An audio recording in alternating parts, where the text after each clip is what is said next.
All right, welcome to another video. This is all about the delay heat map that we have done for this specific client.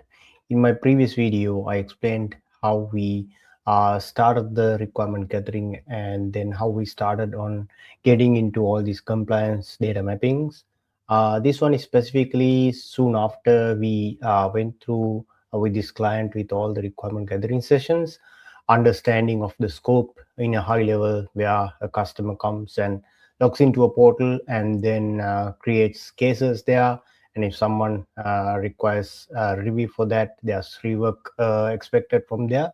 Customer pays for that specific service, and then that service goes into a payment processing engine, uh, which creates a order, and then that order ID and all these customer details will move on to the ledger.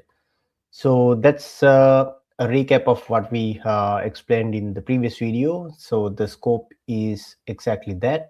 With that in mind, let's move on. So we completed several requirement gathering sessions over the course um, of a significant time period, and then we came up with some of the processing times, wait times, rework rates, on captured that details into a delayed heat map. So delayed heat map, in a sense, it shows you what are the steps in the workflow, what kind of a processing time that it is involved, is there any wait time for that, or if there's a rework rate, it highlights that. And then most importantly, we put the delay of risk in place in that heat map. So as you can see, the legend is red means queue, bottleneck, or rework hotspot, where we can identify certain enhancements. Yellow is moderate friction as confirmed by the stakeholders, and green is fairly stable in terms of the rework and the expected workflow. So for an example, we started at customer submitting their information. Processing time is about 5 minutes. There's no wait time at all because it goes through an authentication layer. If there is an incomplete submission, there's a 12% chance of rework rate. The delay risk is quite medium. Uh, if you are wondering where this 12% is coming from, it's based on the number of customer submissions, let's say 100 submissions over a period of a week, and then 12 is essentially failing in submissions. It could be a matter of missing a field, missing some mandatory cases, and or maybe just network failures that result for this rework rate.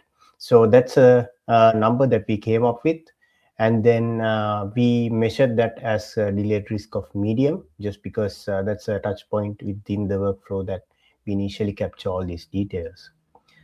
When we move into identity verification via the API, we saw a processing time of 2 minutes, but the wait time, if everything fails, is about 4 hours. That is like um, the API fails and there's another failure message that is going out to the customer, and then customer reattempts it back. And for some reason, there's 5% of a failure rate, which is a high risk of delay, just because if the customer could not submit through the customer portal and validation layer uh, objects it, then they cannot move through towards the rest of the workflow, which is deemed as high risk of delay.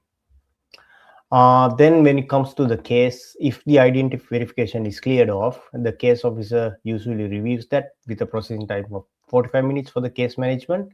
If there is a delay, there's a 2 day of wait time, because case officer has to rework on that, look through the case if there are historical cases to manage that, and then get back to the customer.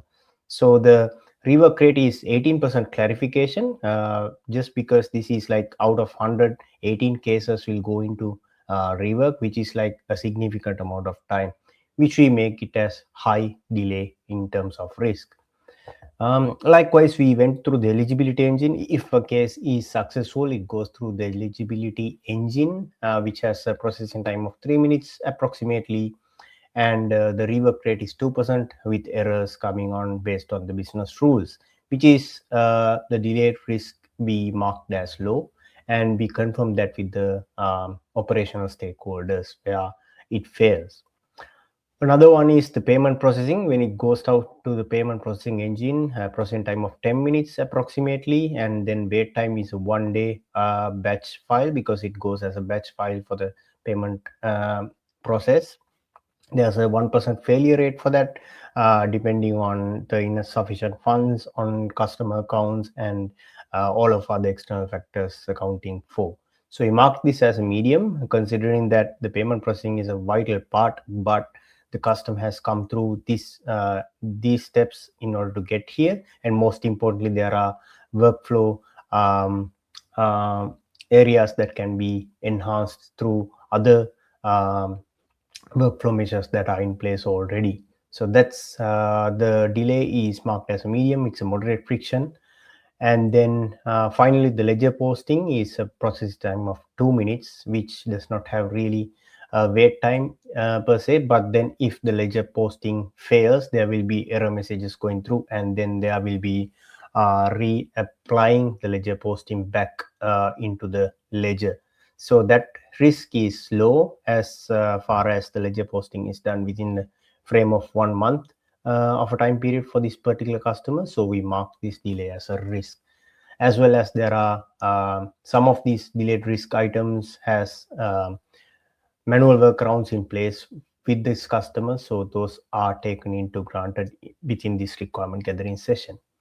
So I guess you got some valuable key insights of having this delayed heat map. So this, in summary, it shows you where the delays are and what are the pain points and frictions that are happening, what are the high frictions and to low frictions that are having in a particular workflow, and this can be applied throughout to all workflows at the organization. Let me know if this has given you some major insights.